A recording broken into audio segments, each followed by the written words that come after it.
ലോകജാലകത്തിലൂടെ നമ്മുടെ ജീവിത പങ്കാളിയെ കണ്ടെത്താൻ world matrimony.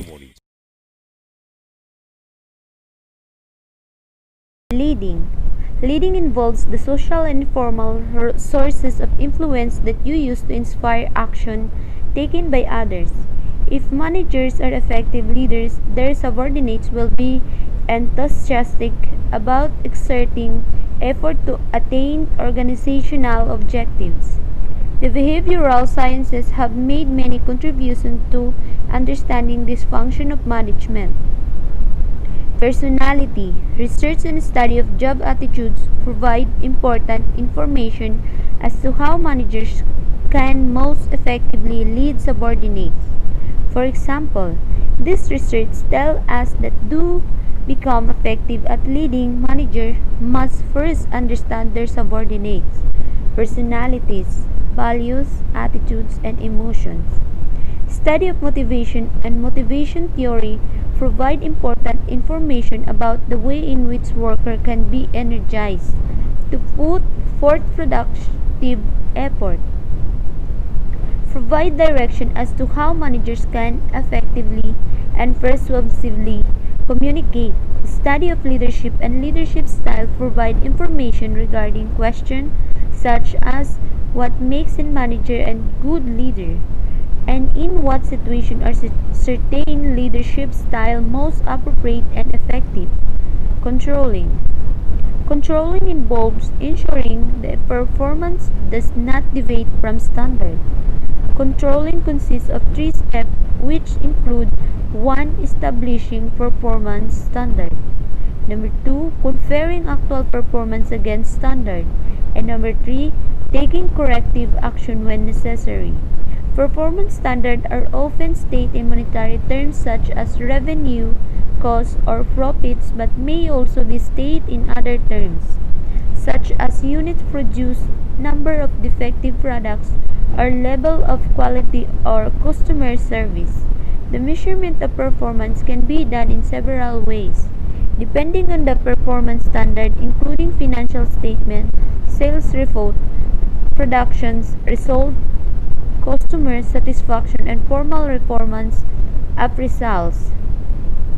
Managers at all levels engage in the managerial function of controlling some degree. The managerial function of controlling should not be confused with control in the behavior or manipulative sense. This function does not imply that the manager should attempt to control or to manipulate the personalities, values, attitude, or emotion of their subordinates. Instead, this function of manager concerns that the manager's role in taking necessary action to ensure that the work-related activity of subordinates are consistent with contributing toward the accomplishment of organizational and departmental objectives. Effective controlling requires the existence of plans, since planning provides the necessary performance standard or objectives. Controlling also requires a clear understanding of where responsibility for deviation from standard lies. To traditional controlling technique are budget and performance audits. An audit involves an examination and verification of records and supporting documents. A budget audit provides information about the organization as with respect to what was planned or budgeted for, whereas a performance audit might try to determine whether the figure reported are a reflection of actual performance. Although controlling is often thought of in terms of financial criteria, manager must also control production and operation procedures for delivery of services, compliance with company policies, and many other activities within the organization.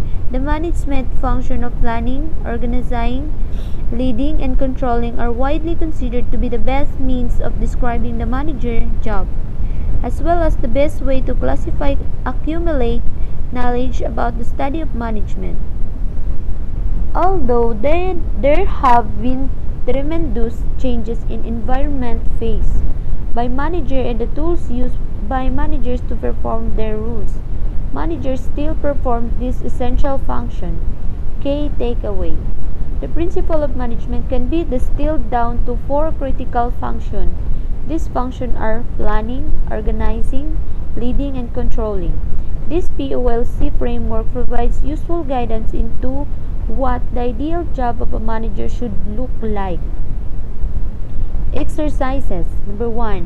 What are the management functions that comprise the POLC framework? Number 2. Are there any criticism of this framework?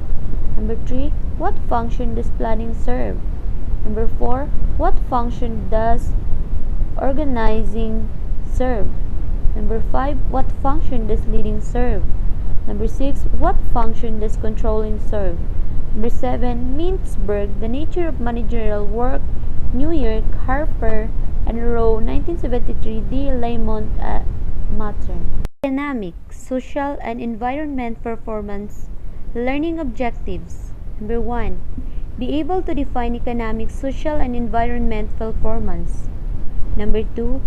Understand how economic performance is related to social and environment performance. Webster Dictionary defines performance as the execution of an action and something accomplishment. Principles of management help you better understand the input into critical organizational outcomes like firms' economic performance. Economic performance is very important to a firm's stakeholders, particularly its investor or owners, because this performance eventually provides them with a return on their investment. Other stakeholders like the firm's employees and the society at large are also deemed to benefit from such performance, albeit less directly. Increasingly, though, it seems clear that non-economic accomplishments such as reducing waste and pollution, for example, are they indicators of performance as well? Ended. This is why the notion of the triple bottom line is gaining so much attention in the business press. Essentially, the triple bottom line refers to the measurement of business performance along social, environmental, and economic dimensions. We introduce you to economic, social, and environment performance and conclude the section with a brief discussion of the interdependence of economic performance with other forms of performance. Economic performance in a traditional sense, the economic performance of a firm is a function of its success in producing benefits for its owners, in particular through product innovation and the efficient use for resources. When you talk about this type of economic performance in a business context, people typically understand you to be speaking about some form of profit. The definition of economic profit is the difference between revenue and the opportunity cost of all resources used to produce the item sold. This definition includes implicit return as cost. For our purposes, it may be simply as to think of economic profit as a form of accounting profit, where profit are achieved when revenues exceed the accounting costs the firms face. For those inputs, in other words, your organization make a profit when its revenues are more than its cost in a given period of time, such as 3 months, 6 months, or a year. Before moving on to social and environment performance, it is important to note that customers play a big role in economic profits. Profits accrue to firms because customers are willing to pay a certain price of a product or service, as opposed to by competitors' product or service of a higher or lower price. If customers are only willing to make purchases based on price, then a firm, at least in the face of competition, will only be able to generate profit if it keeps its costs under control. Social and environmental performance. You have learned a bit about economic performance and its determinants. For most organizations, you saw that economic performance is associated with profits. And profits depend a great deal on how much customers are willing to pay for a good or service. With regard to social and environment performance, it is similarly useful to think of them as forms of profit.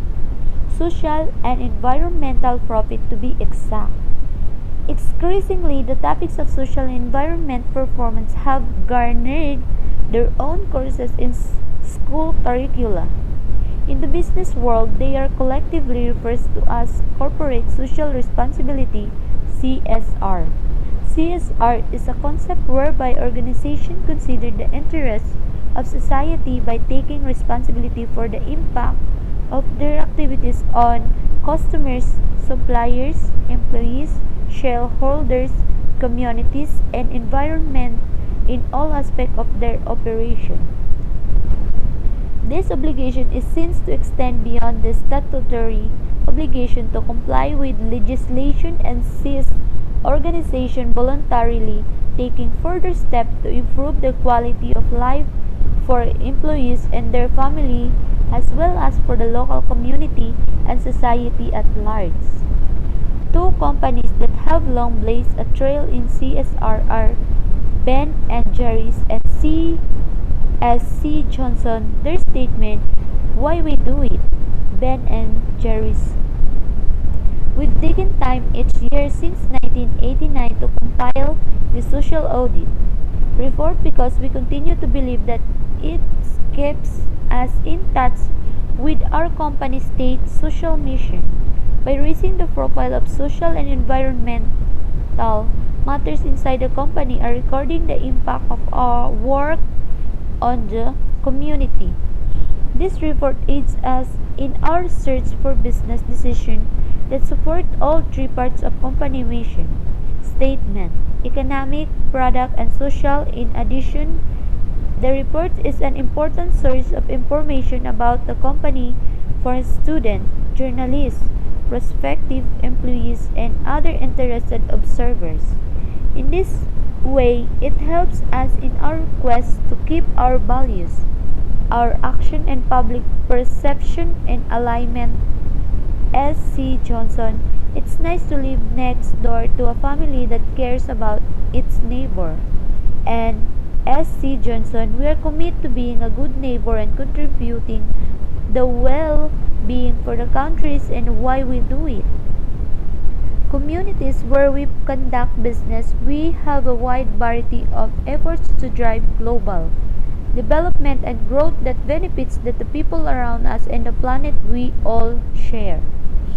From exceptional philanthropy and volunteerism to new business models that bring economic growth to the world's poorest communities, we're helping to create stronger communities for families around.